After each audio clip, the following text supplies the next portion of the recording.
All right, so we're going to get a little bit more into options. Last session or last class, I talked about the put call parity. Remember, put call parity says that a call option plus a bond, and the bond is the present value of the strike price, should be the exact same price as owning the put plus owning the stock. So I went out and I did find a stock that's trading at a really round number, so Snap. Snap is exactly closed at exactly $16, and it has options with strikes of exactly $16. So I can actually try this. Put call parity assumes everything is at the money.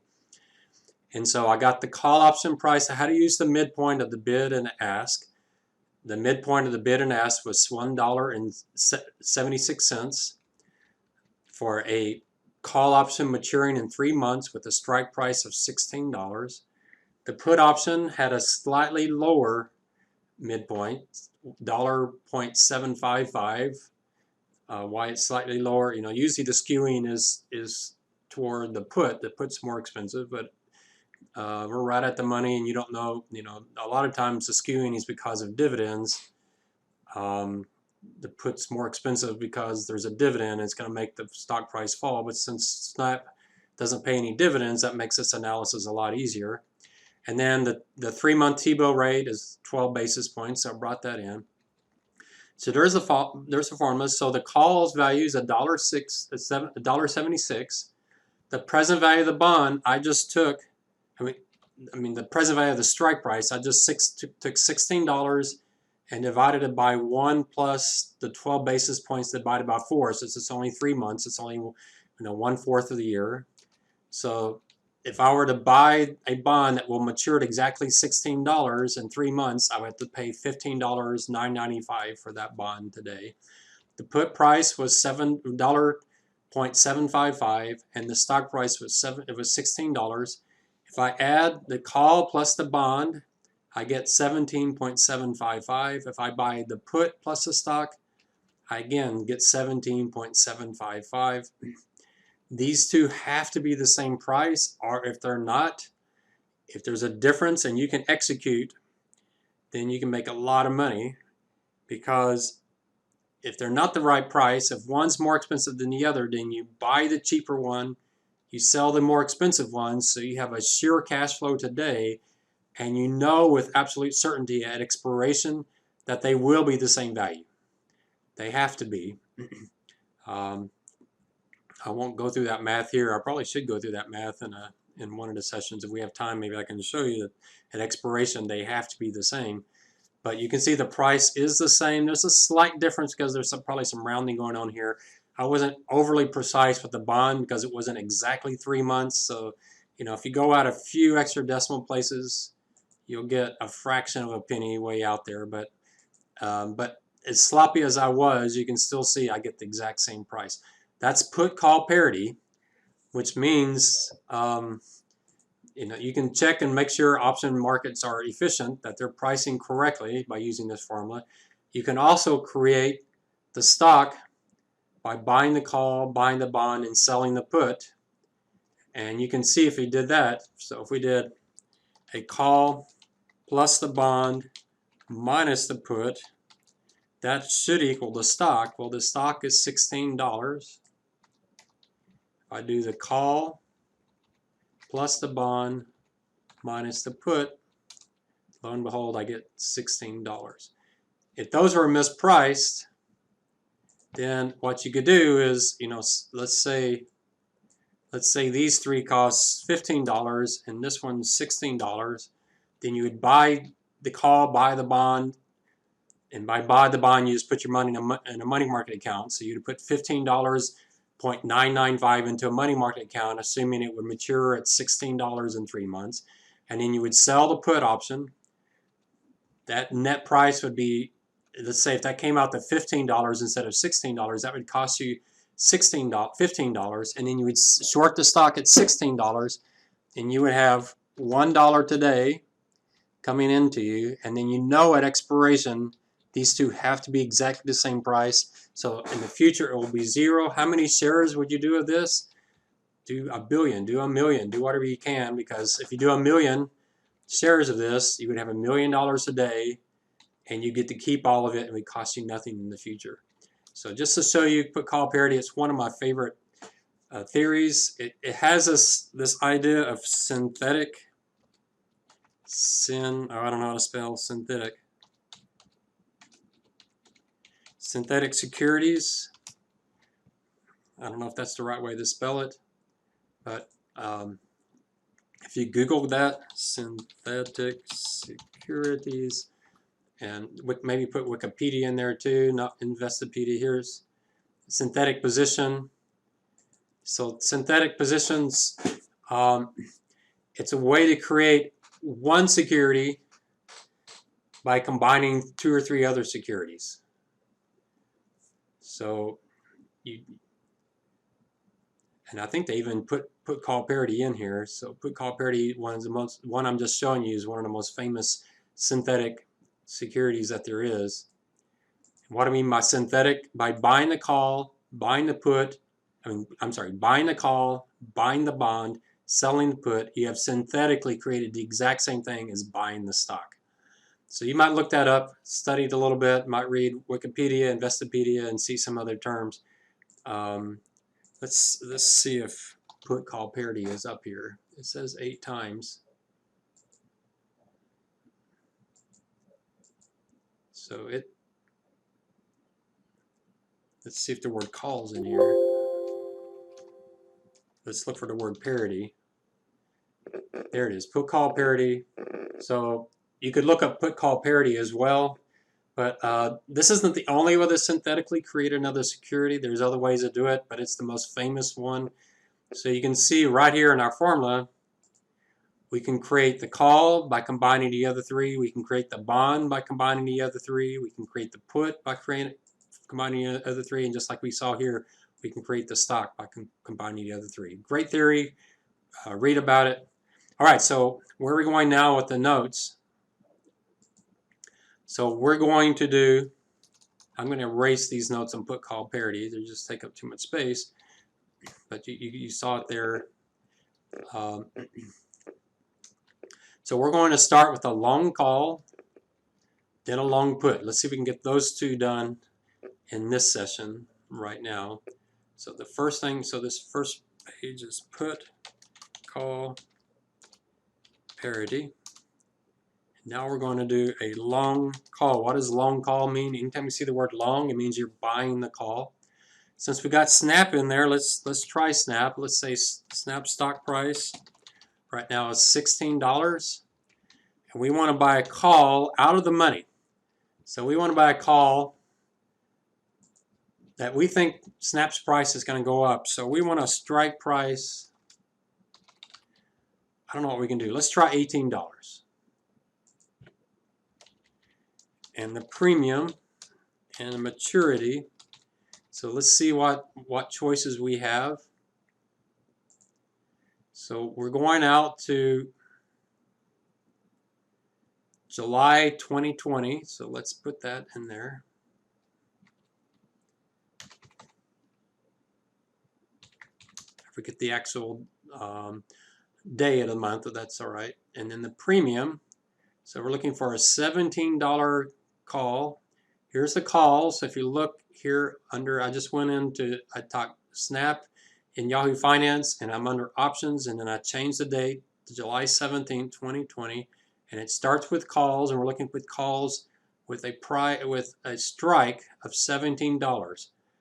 Now there's 2 numbers given here. Well, there's 3, but there's a bid and an ask, and also the last price. The last price is very dangerous because the last price it could have been traded, say, at 1 o'clock or 1:30. But option prices can move dramatically. So if you're actually using options in your spreadsheet, what I have to do with the investment society, we have options where I'm the only one that owns the option. So the last price can be months old, weeks old. So you can't trust the last price. So I actually use either the bid or the ask. So let's look at it. The bid and the ask. You can see the bid comes first, then the ask. It's pretty obvious. So $1.28, $1.34. Let's put those in there. $1.28, $1.34. So the premium the bid and the ask. So the bid is $1.38 and the ask is $1.34. We're buying the security. If you're buying something, guess what you're going to pay? You're going to pay the higher price. If you're selling something, you receive the lower price. So it's so easy. Don't get confused on the exam. If you're going long, if you're buying something, always use the higher price. If you're shorting something, always use the lower price. All right. So what we're going to do, so there's our transaction. Now I know in practice, some of y'all probably know this, you can't just buy one option for $1.28. They trade in contracts of 100. We're going to ignore that, so we're not throwing anybody off. We're going to assume we can do one option, that we don't have to do 100 options and do 100 shares of the stock. We're just going to do one option, all right? So at expiration, here's snap price, all right? Let's say snap could be trading for $10. Maybe they could be trading for $1.50. We'll go all the way up to, it's only 2 months out, so we'll go up to $22. So snap, let's assume at expiration, snap is trading at one of these amounts, 10, 10.50. Right now they're at $16. So here's your gain or loss on snap itself. So it's worth $10 a day, but we bought it at $16. I'm going to lock that in. So if I lock that in, then you can see if it's at $16, I have no gain or loss. If it goes up to $22, I make $6. If it goes down at $10, I lose $6. Now let's do the call gain or loss. And here it's real simple. We've already talked about that. Remember, we talked about intrinsic value before. Intrinsic value for a call equals the max between the stock price minus the strike and 0. And then the option gain or loss is going to equal the intrinsic value minus the option price paid originally. All right, so we're going to put that formula in there. We're going to do equal max the stock price minus the strike. Remember the strike was 8. Oh, okay, we're doing 17. Sorry, throw everybody off. We're doing $17. Sorry about that. I changed midstream. $17. We could have done 18, but we're going to do 17. So $17. So we're going to do equal max the stock price minus the strike price, comma 0. What is that going to be? Well, obviously 10 minus 17 is -7. So the max of -7 and 0 is 0. And then we subtract the initial cost. Remember, since we were buying, we have to use the ask price. So in this case, when the stock price falls, we're just going to lose. We're going to lose the option premium of $1.34. So in that case, we lose $1.34. And that's going to be true all the way up to $17. Up to $17, we just lose the option premium. After $17, we start making money. Now, how much money do we make? Or we start making back some of the $1.34. Well, let's look at $20. What happens at $20? We're at $20. The intrinsic value is $20 minus 17, right? Because our strike price is 17. So we make $3 on the option itself at expiration. We buy the stock for 17, we turn right around and sell it for $20, so we just made $3. But we had to pay $1.34 for the option, so we netted $1.66. So what's the break even here? So we don't start making our money back on the option until we hit $17. But when we hit $17, at $17.01, we've only made 1 penny back. So instead of losing $1.34, we lose $1.33. So where will our break even be? Our break even is going to be the strike plus the option premium, $18.34. And I'll even show you that.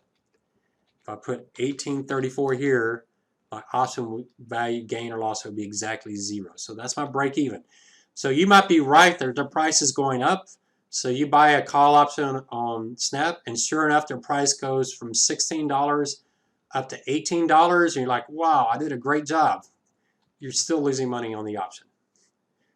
Until Snap gets to $18.34, you will not make any money.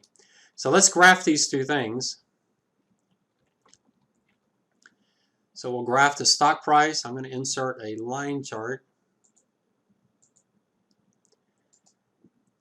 And I'm going to bring in the stock price here. Let me format this a little bit.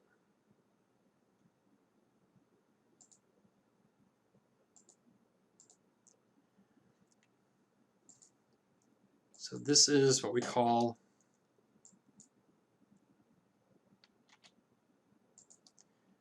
a long call option versus the stock. All right, so if we label these two, the first line is the stock. The second line is the call option.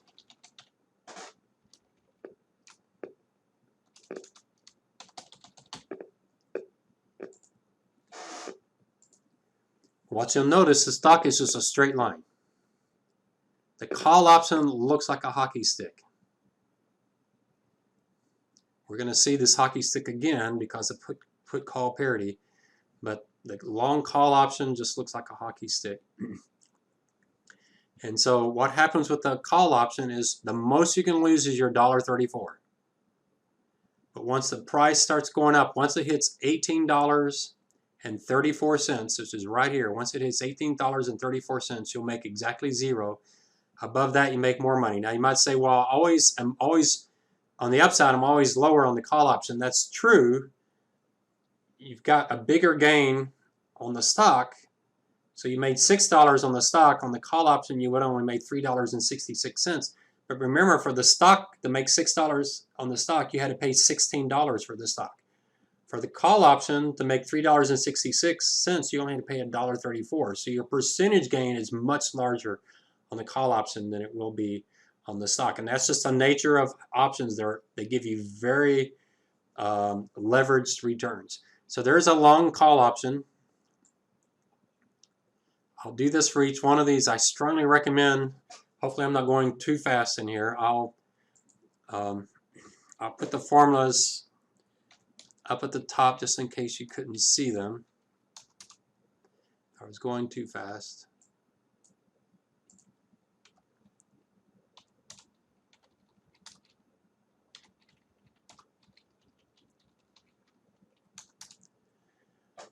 And so I'm just running scenarios at expiration. Remember, at expiration, the value of the option is the intrinsic value. At expiration, there's no time value. We talked about that last class. There is no time value, so the entire value of the option is the intrinsic value minus whatever we originally paid for the option.